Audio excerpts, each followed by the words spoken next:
that, a war can end when both sides are exhausted. And I added that neither side is fully exhausted, but one side is more exhausted than the other. And President Trump is more exhausted than Iran. Has any other country supported Trump?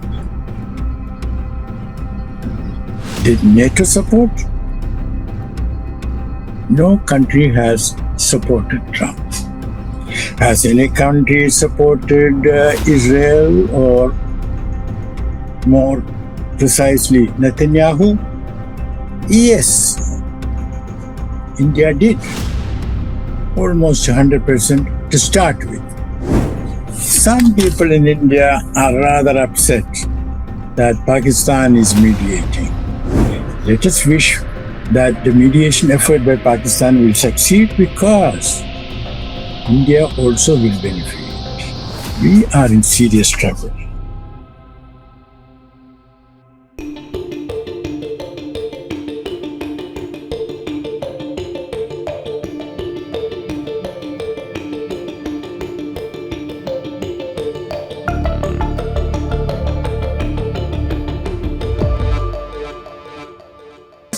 Let us again speak on Iran. I call it the war on Iran, where I served as first secretary in the Indian embassy from 1976 to 79. When I went there, the Shah was at the height of his glory, and when I left, he had fled, and Ayatollah Khomeini had come in. Now, what is the latest? The latest is that President Trump has said what Iran has sent, a written paper through Pakistan.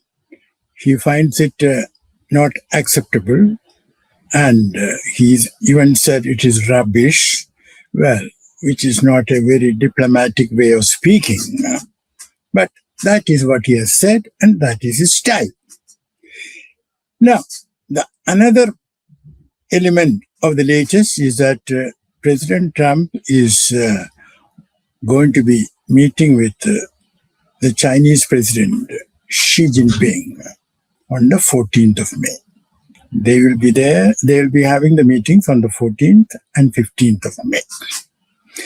Now, let us ask ourselves a question. How can any war end?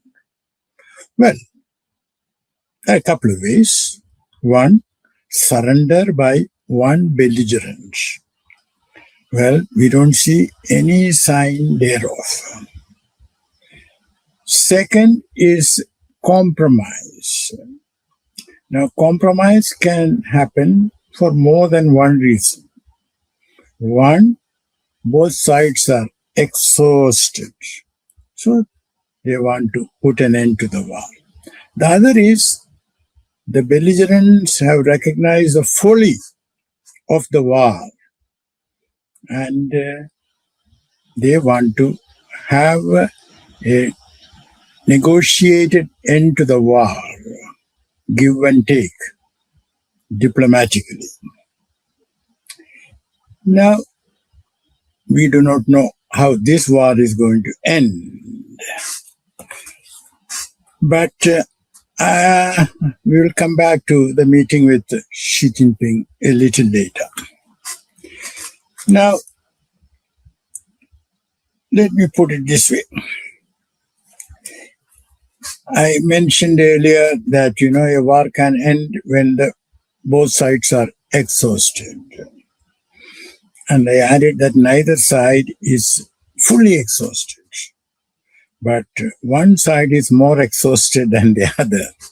And President Trump is more exhausted than Iran. Why do I say that?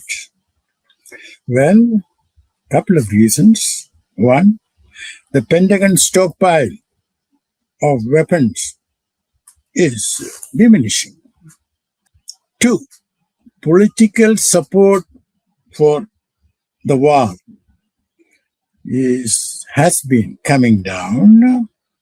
Polls show that a little more than 30% of American public support the war, and almost 66 or more percent or more oppose the war.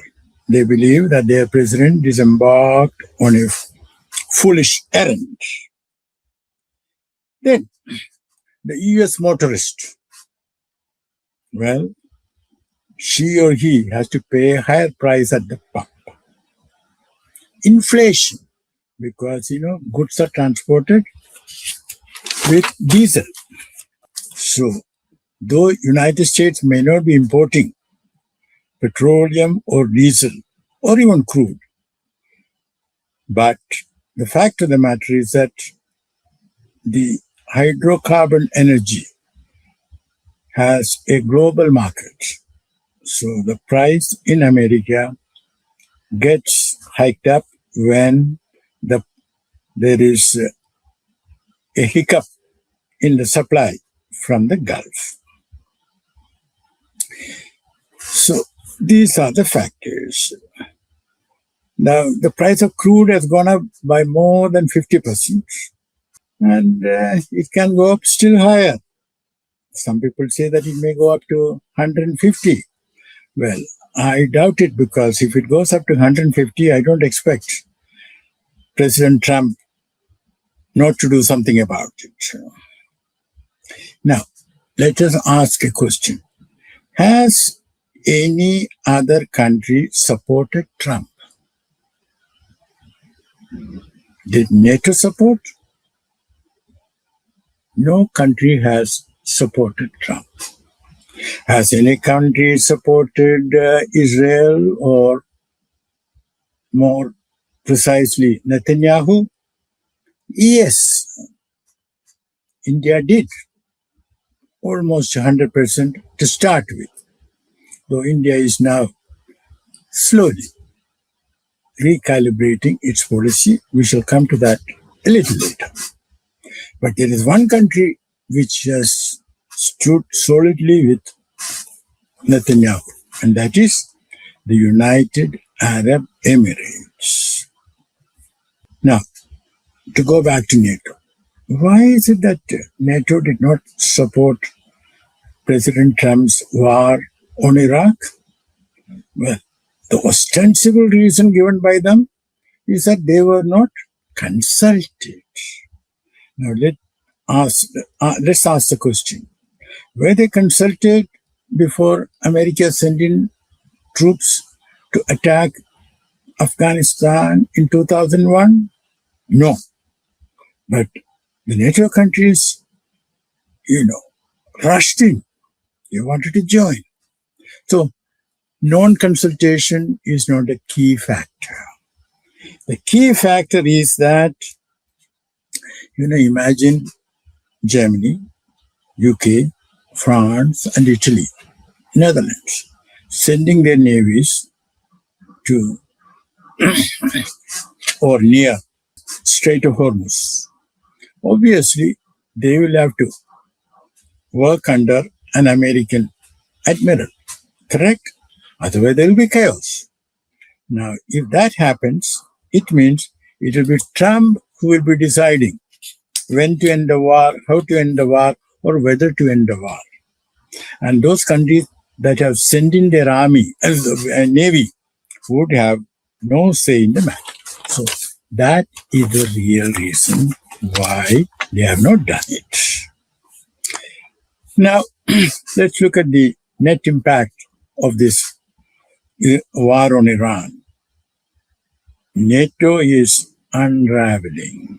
Now, Trump has threatened to withdraw 5,000 troops from Germany because German Chancellor said that America was being humiliated. Well, let me make it very clear. The Chancellor was not very diplomatic when he said it. What he said is true. But, A diplomat always say what is true. He or she always thinks of the occasion. But that apart. So Trump has threatened to withdraw troops from Germany. Now, let's look at it historically. To my mind, NATO should have been dissolved in 1990-91 when Soviet Union collapsed, when Warsaw Pact disappeared.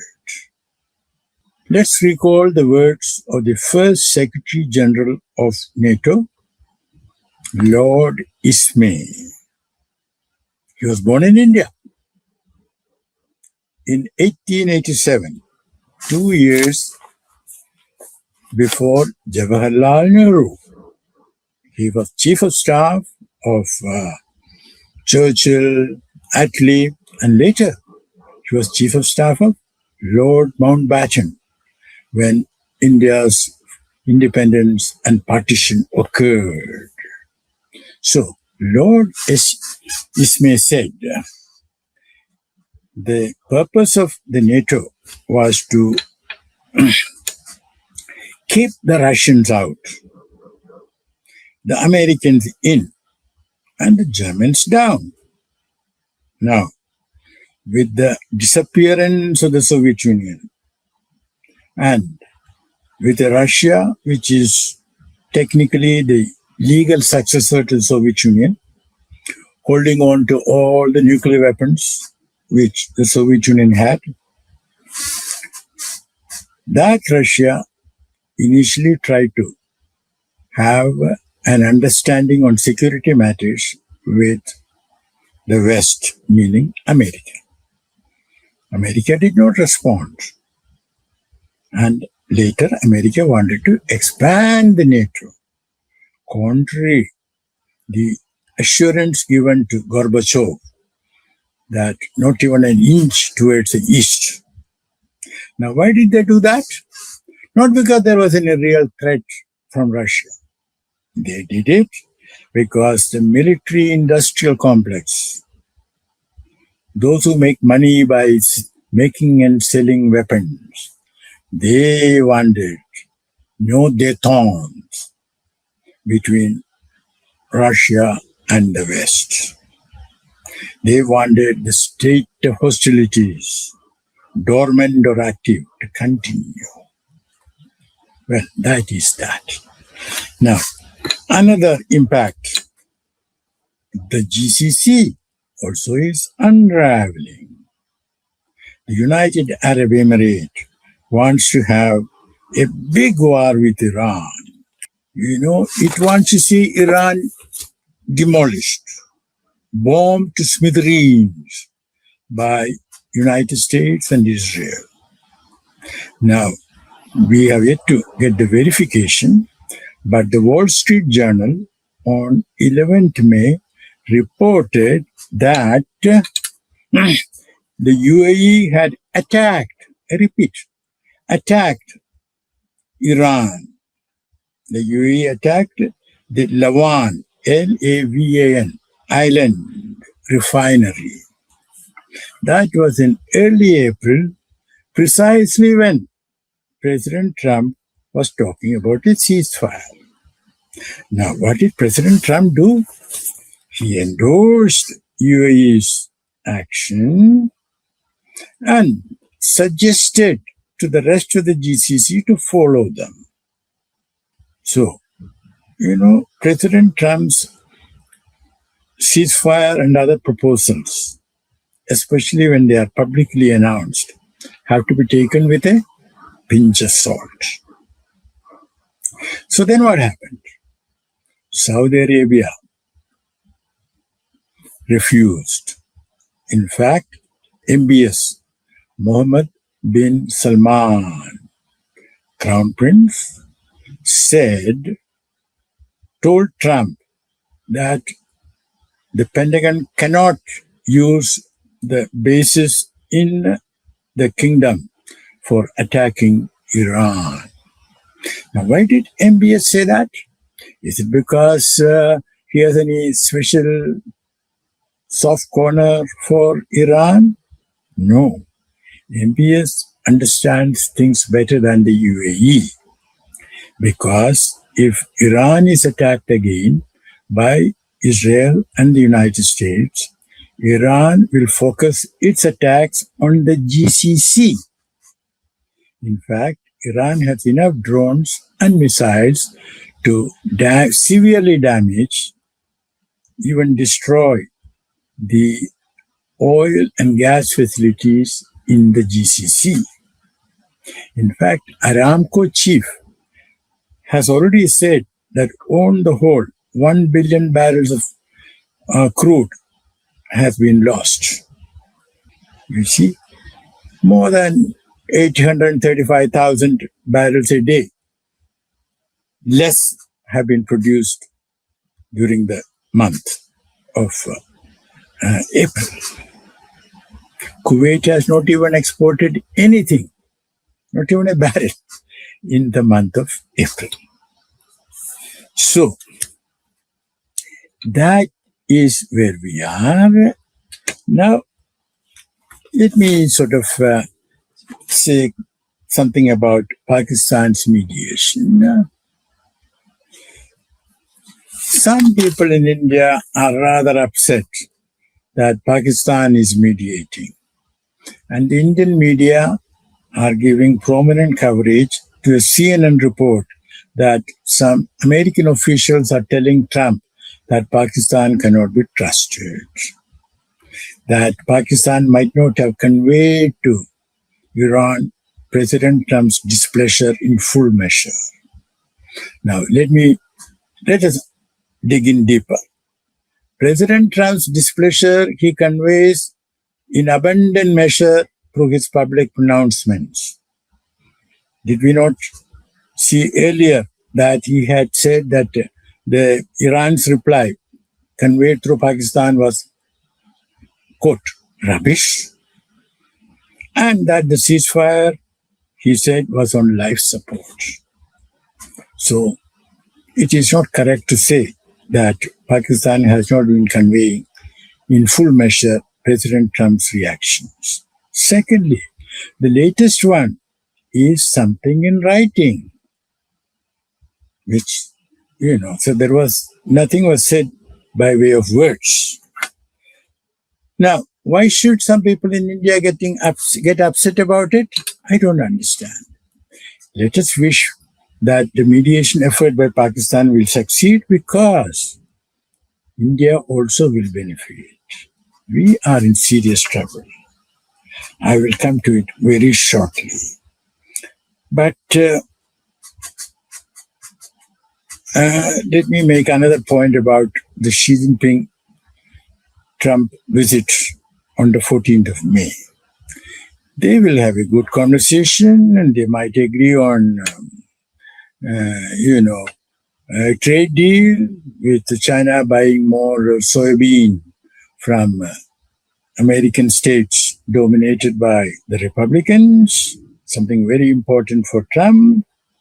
But at the end of it, Xi Jinping is going to tell Trump that if you attack Iran again, we may have to reconsider all this, meaning the trade deal. You see? So that is where it is. In fact, the Atlantis magazine, it's a conservative magazine, supporting Trump, that has carried an article by a distinguished author, again a very neoconservative author, Robert Kagan, Kagan. He says, checkmate in Iran. According to him, America has been defeated. And that defeat is much worse than America's defeat in Vietnam. Because he says that Vietnam was far away and the consequences were not that serious. But the consequences now will be more serious. Now, it's interesting. He says checkmate in Iran. As we all know, The English word checkmate comes from Farsi, Shamat. The king is dead. King cannot move. So it is checkmate in Iran by Iran. That is what is happening. Let us sort of come back to India's policy. As I said earlier, there was total alignment with Israel. As we know, Prime Minister Modi was there 2 days before and all that. And when the Ayatollah was murdered, India kept quiet. As we said in our last conversation, the foreign secretary went to the Iranian embassy after 4 days. Anyway, now BRICS meetings are going to take place at the foreign minister level. The Iranian foreign minister is coming. Now the question is whether BRICS will, under India's chairmanship, will it speak up? After all, BRICS was established so that there is more behavior based on rule of law. Rule of law means respecting the international law and the UN Charter. But it also means that you don't invade another country when you are having diplomatic negotiations with them, which the United States did twice in the case of Iran. And then again, torpedoing that vessel near Sri Lanka by America, and about which the Secretary of War, Pete Hegseth, who incidentally wants to conduct a holy war, HOLY, and in fact an American crusade. He is bringing a lot of biblical quotations, very, very sad.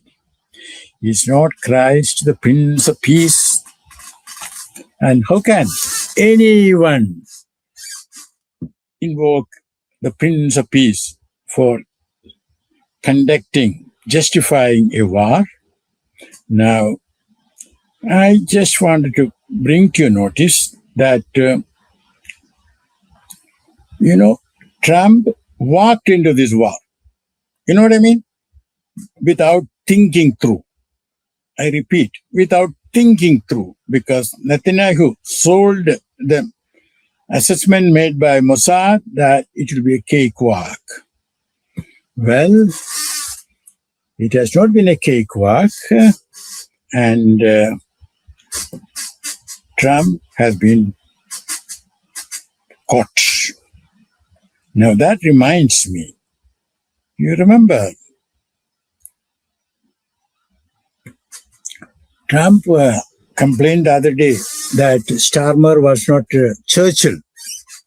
Well, let me ask a counter question. Is Trump a Roosevelt? Now, you know that Trump restored the bust of Churchill, which Obama had replaced with Martin Luther King Jr. So, okay, Churchill is a great leader. So, let us remind Trump what Churchill said about war. I'm going to quote, "Never, never, never believe any war will be smooth and easy, or that anyone who embarks on that strange voyage can measure the tides and hurricanes he will encounter.